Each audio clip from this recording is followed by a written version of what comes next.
Sansûkh by Determamfidd. Read for you by Victor Adams. Chapter 1. Thorin Oakenshield, king under the mountain, came awake with a sudden start and a strangled shout of alarm. It was utterly dark, and his shout echoed in the stifling blackness. He tried to blink his eyes and found it made little difference.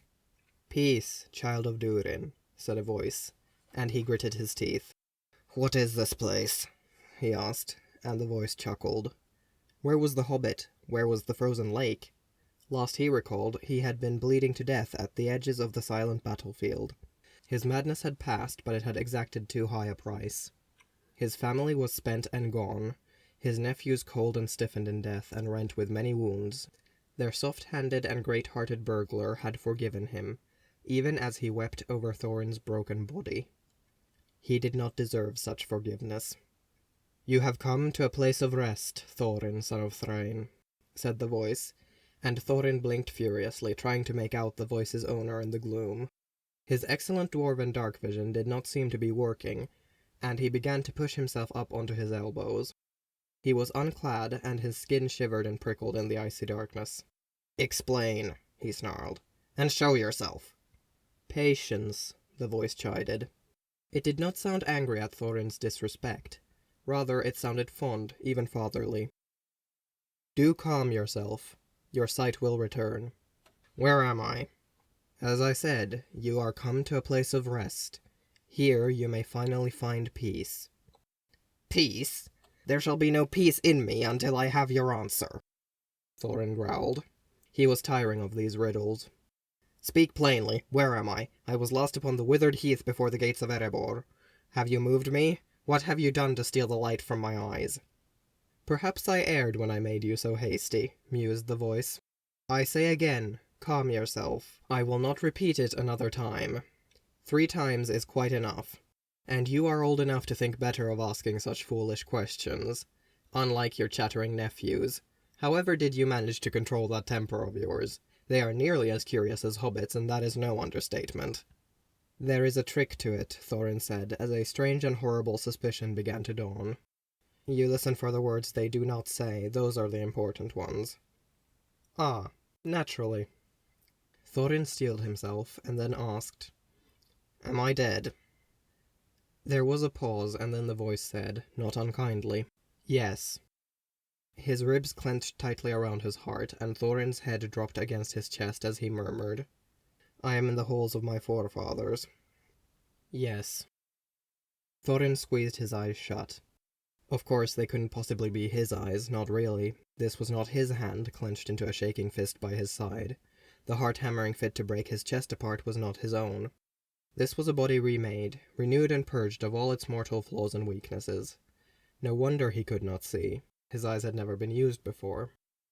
Here he would wait until the breaking of the world, when the dwarves would rebuild Ardamard and restore her to her full glory. Here he would grieve for his sister and cousins, left behind to deal with the results of his madness and pride. Here he would bow under the weight of his shame, knowing he had stolen his nephew's bright young lives before they had even seen a century. Here he would break beneath the guilt of what he had done to a cheerful, peaceful, gentle creature who had only ever sought to help him. "Are you my maker?" he eventually croaked. The vast presence moved closer, and he shuddered as the power within it stroked at his mind and brushed over his new skin. "I am." Thorin opened his new, useless eyes and glared into the darkness. "Then why, may I ask, did you make me so flawed?" The voice was silent. The anger flickered and then caught alight in Thorin's breast, and he pushed himself up onto new and shaking legs, weak as a newborn deer's. Thrusting his jaw blindly before him, he flung his shame and grief and rage into the darkness. "Why my damnable pride? Why my temper, my resentment, my foolish, stubborn arrogance? Why the madness that plagues our line? Why did all I do, all I hoped, turn to ash before I had even grasped it? Why did my family break, time and time again?" The mighty Vala of craft and stone was silent. "Tell me!" Thorin roared. "You forget yourself, king under the mountain," said the voice, and it sounded sad rather than angry. "My work was not flawed. You were made strong and hardy, and slow to change. loyal in friendship and long in enmity. And you can feel the earth beneath you and hear her songs, can you not? Thorin's fingernails dug into the soft new skin of his palms. You know I can. That is how I made you, said the voice of his great maker. And that cannot be altered. Rather, it is the work of the enemy that mars all it touches. Thorin frowned. What enemy? Mordor was destroyed by the Lost Alliance in the days of Durin IV, and no great power save the dragons has arisen since. The voice was silent for a moment more, as though he was struggling with some old and terrible injury. You recall your father's ring? Thorin blinked. Aye, the Ring of Power, yes? There were 7 of them once. 4 were swallowed up by the fire drakes, but 3, including your father's, made their way back to their original smith. Thorin scowled. I do not understand. You will. The voice, Mahal, was filled with ancient melancholy. I made you strong to endure, my child, and you have. Against all the works of the great evil, the dwarves never capitulated and ever remained their own masters. No dwarf ever became a wraith. No dwarf ever lost his will to the shadow. But the enemy is ever wily and cunning. He finds other ways to work his will. And so the 7 rings worked in other ways, unseen ways, upon my children. Thus, over long, long years, the love of craft and beauty that I gave you was slowly twisted into a desire for jewels and metal. I never wore that ring, said Thorin. But your father did, and his father before him, and his father before him, from the day Celebrimbor gave the ring to Durin in his 3rd life onwards, said the deep sorrowful voice. I watched your line slowly drift under its spell, and I grieved. The descendants of the first of my children, the greatest of my 7 sons, strong and enduring and steadfast, and yet the enemy had touched you after all. I never, Thorin repeated through gritted teeth, wore that ring. My madness was my own. Was it? Asked the voice gently. The ring aside, do not forget, gold that a dragon has slept on has a power of its own. The great worms were created in ancient times by an even blacker and more powerful evil.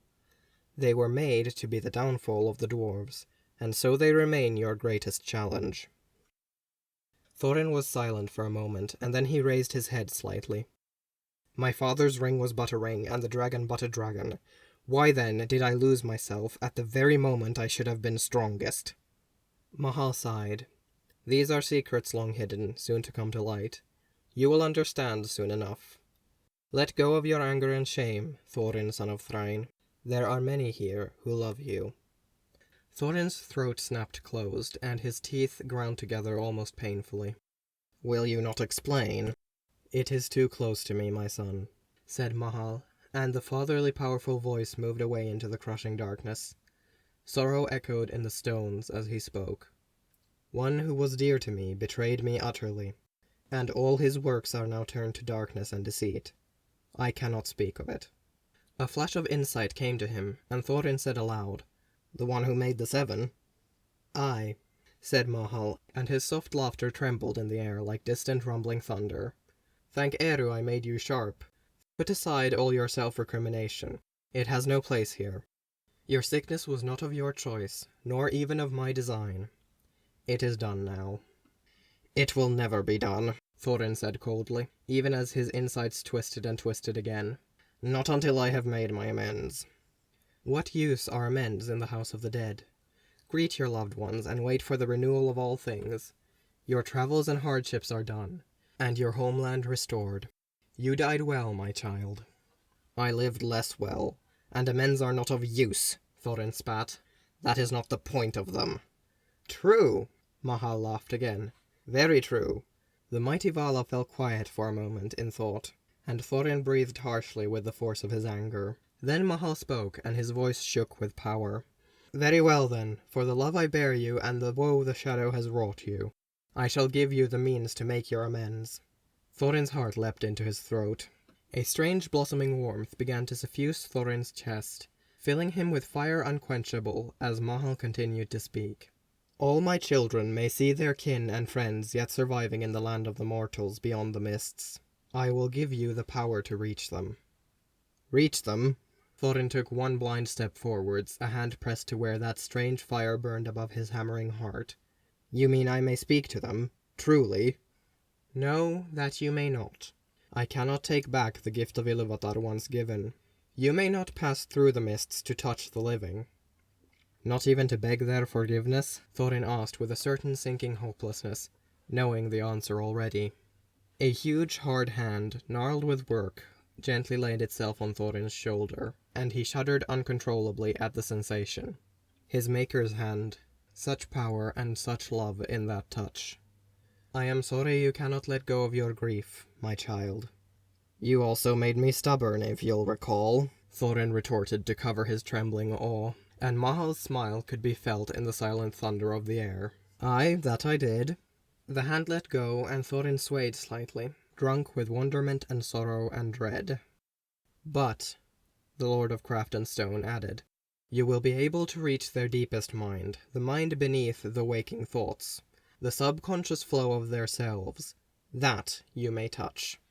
Thorin let out a long breath filled with bitterness. The sleeping mind, the subconscious. That was not ideal, but better than nothing. Now, there are some here who have waited eagerly to meet you. Fili?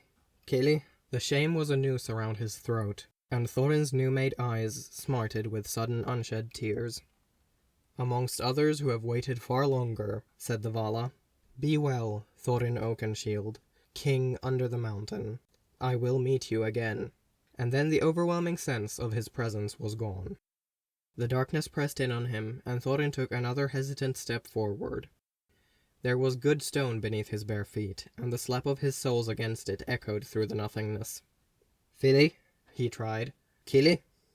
The darkness and silence was absolute, but for the rasp of his breath in his lungs. Thorin took another step, and another. Then young, excited voices were echoing through the darkness towards him. Thorin managed a laugh that was part sob. Uncle! Everyone, this way! Found him! Finally! How many sepulchres are there in this place? Mahal only knows. Actually, he probably does. We should ask. Thorin, you are not going to believe it. We met Durin! Actual Durin! He's here! Again. Not a bad arrangement. Get born, live, die, rest up a bit, and then have another shot in a couple of centuries' time. Speaking of, did you see that shot I made in the battle? Wasn't it amazing? I bet it goes down in history. Even Bard couldn't better it. I'd like to see that blonde elven twit match that. Kili, Thorin choked and stumbled forwards into the darkness. Fili. Two bodies as familiar as his own hands barreled into him, and he clutched at them even as he stumbled backwards. Careful now, said a rough, beloved voice, and someone caught his elbow. Father, get him some clothes. His eyes don't work yet. Get him yourself, lazy sod. The voice of Thror was as gruff as ever, and Thorin turned towards him, his sightless eyes wide. Grandfather, you're... Aye, said the last true king under the mountain. I'm here, so it got you too. Thorin bowed his head over his nephews, as hot humiliation raced over him. Yes. Not your fault, lad, said the dwarf holding his arm. Not your fault. Not like you asked for these things to happen. Besides, said Thror, and old shame tinted his voice as well. You beat it in the end, didn't you? You died with your own mind. You were stronger than me. And me, soothed the dwarf beside him, and the strong and so familiar hand on his elbow tightened in reassurance. No, it wasn't me, it was... Thorin wanted to protest, to speak of Bilbo, when the dwarf holding his elbow cleared his throat, and wrapped another arm around Thorin's trembling shoulders. We saw, my lad, he said gently. We know. The hand on his elbow was unblemished, new and unscarred, but it was unmistakable. Thorin grasped it tightly with his other hand, and the rumbling chuckle in his ear made his eyes sting. Father, he said faintly. Father, I am so sorry. I abandoned you, Adad. I thought you long dead. Steady now, Inudoi, said Thrain gently. Steady. Never mind me. You've had a hard road and a long one, but you've time to rest now. His father, his great and splendid father, a lord and prince who bore the tattoos of a warrior across his brow. His father, his head noble and proud, and his beard long and fierce, his one good eye relentless, and his hands like steel bands. His father, his poor, mad, half-blind father, trapped and starved and witless for 9 long years in the dungeons of Dol Guldur. "Rest," Thorin repeated in a strangled voice. "No, I don't." "Yes, you can," said his father. "Don't you think on it longer. I would have given me up as well. Let it go, my son. There is time to rest here, time to heal." "You did well, Nidoel," said Thror. "You gave our people our home back. You gave them back their hope and their pride and their heritage. Not a bad legacy. Not a bad way to leave the world." "I left them to deal with ages-old enmities, a home scattered with carrion, a cursed treasure, and a dead king," Thorin said bitterly, and Thrain squeezed his arm sharply, his hands as rock-hard and powerful as in Thorin's earliest memories. "Do you forget all your lessons? We're not the only branch of our line. It's time to leave your burdens to others now." "But, Thorin," said Thrain, a smile colouring his voice, "don't make me wroth with you. Here now, what's this? Tears, my son? Well, let them fall where they may. There's time for tears here, too." "Are you maudlin old men quite finished?" snapped another. "Let me through, or I shall make you, and by Mahal you won't enjoy it." "Best move out of the way," Thror muttered, and Thrain chuckled again. "Aye, she won't be patient much longer." "You mean she can be patient?"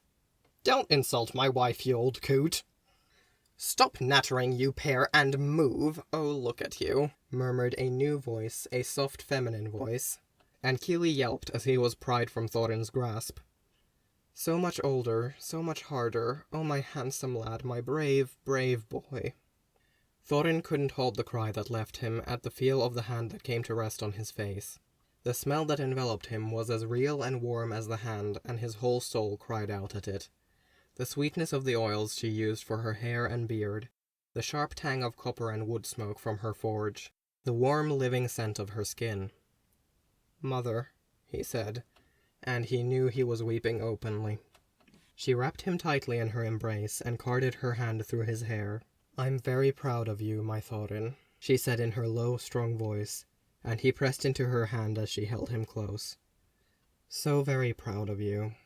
"By the way, Grandma is kind of terrifying," Keely said, and then he yelped as the Lady Frís, daughter of Ice, princess under the mountain and wife of Thrain, presumably pinched him. "Behave, young one," she said sternly, pulling back to stroke Thorin's face again, and thread her fingers through his close-cropped beard. "I'll get to you two in a moment." "Terrifying," said Feely admiringly. "I kind of see where Mom gets it from now."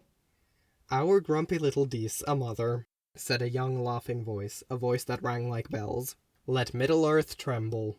Thorin froze. Frýs's hand gentled him, smoothing over his hair as though soothing a skittish pony. "Aye, he is here," she murmured. "He's been insufferable waiting for you all this time." "I'm very cross with you, Nadadel," said Frerin, Prince Under the Mountain. "You took your time. What, were you lost again? You made me wait 140 years. Have you any idea how rude that is?" "Thorin, rude?" Feely laughed. "Perish the thought." Thorin couldn't speak.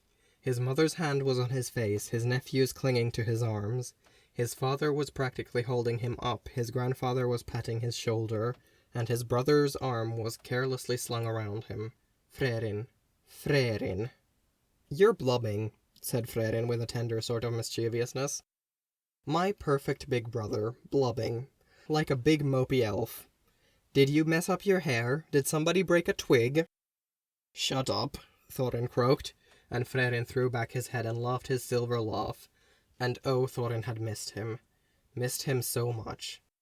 "You shut up," he said gently, and then Frerin was pulling his braid, and abruptly Thorin was struck with a memory so vivid that he reeled with the strength of it, sent back to a hazy golden time when he was 5 years old and the new baby kept chewing and tugging at his hair. "Frerin," he gasped, and his brother's warm hands were tugging at his braids, pulling him forward until their foreheads rested together. Frerin, the day to Thorin's night. So very young, so small, only 48. His skin was unlined, and Thorin's fingers traced his thick, straight brows, his blade-like Durin nose, his merry eyes, his short, full goatee, braided upon his cheeks. You look old, brother, he said, and tired. I am, Thorin sighed, allowing Frerin to take some of his weight from Thrain. I am so tired. I thought I would have time, a few decades at least. See, this is what happens when I'm not around to stop you from brooding, Frerin said gently. You turn into a mopey elf. It's really rather pathetic. Thorin grunted, then he drew back his head and butted his brother sharply, and his mother's soft laughter rang out. Boys, she said, and that was the exact same tone she had used when Thorin was only 20 and Frerin 15. Two lads bickering instead of watching their 6-year-old sister. Your head has gotten harder, grumbled Frerin. Or yours softer, Thorin retorted, and an incredulous laugh bubbled out of Kili. I'm dreaming, yes? He asked no one in particular. Thorin doesn't tease. He got brought back wrong. Mahal made a mistake. Oh, you think you two were mad? Said Thror archly. These two had you beaten. Why do you think he already knew most of your tricks? Added Frerin. We thought up that stuff a century before you two. It was always your idea, muttered Thorin. And you always led the way, Frerin said and nudged him. Such a dutiful prince. Kili wailed aloud, and Thorin could just picture the look of betrayal on his face. Everything I know is wrong, he moaned. Thorin smiled through his tears, and Fili chuffed a laugh. Poor Kili, he's pulling at his hair again. Tell him to stop. He doesn't have hair enough to spare, Thorin said, and Kili's outraged yelp made him smile all the harder. You look dreadful, said Frerin conversationally, all covered in tears and red-faced and your braids coming undone. And whose fault is that? Thorin immediately retorted, and felt rather than saw Frerin's grin. I have a bone to pick with you, said Fili into his ear. Why didn't you or Mum ever tell me I looked like your mother and brother? I always thought I was the odd one out. In this family, Frys snorted, when it comes to odd, we are rather spoiled for choice. Dear, said Thrain rather stiffly, not in front of the grandchildren. Loss of respect comes with the territory, said Thror. Get used to it. Thrain, Nidoi, where's your mother? Keeping the rest away. She didn't want to overwhelm him all at once. You weren't so nice to us, accused Fili. Mobbed us, you did. I thought we were under attack at first. I punched my own father on the nose. That surprised a true laugh out of Thorin, though it hurt his chest. You hit Vili? He asked. He did, and I stamped on grandfather's foot, said Kili. Thrain cleared his throat. And bit my hand, he added sternly. Well, you try being blind as a bat and naked as a mole and having your dead grandfather commenting on your lack of beard, and see how you like it, Kili grumbled. Thrain huffed out a laugh, and Thror made a long-suffering noise that Thorin vaguely recalled from long dreary council meetings, in which Fundin never seemed to shut up. You didn't know any of us, great-grandson, the king said patiently. Not outside of stories. But our Thorin is going to meet with dwarves he hasn't seen in centuries. His great-uncle, his cousins, his friends. It's usual to keep the first greetings to the immediate family, explained Frerin. Otherwise, it gets a bit overwhelming. Grandmother will be along in a moment. Kili made a grumble of assent that Thorin recognized as a grudging, oh, all right. He reached out into the blackness, his hand stretching for his youngest nephew, and Kili stepped into his arms easily. Kili, said Thorin, and stroked back Kili's mad, snarled hair, unbraided, as always, even as he pulled Fili closer against him. The dwarves in his arms were young and strong, tall and straight even as he remembered them. Visions of their bloodless faces and their rent and broken bodies kept dancing before his mind's eye. A great stone lodged itself in his throat and made it hard to breathe. Fili, I'm so sorry, he whispered against the side of Fili's head. I'm so sorry, my boys. Forgive me. Oh, my Nidoith, I wanted so much for you, and I wanted... Oh, it's Thror all over again. Someone stop him, groaned Frys. We're going to drown in the combined guilt of the line of Durin before we ever lay a stone of Arda remade. He's here now, said Frerin gently. He'll heal. It'll take time, said Thror, his tone somber. It always does, sighed Thrain.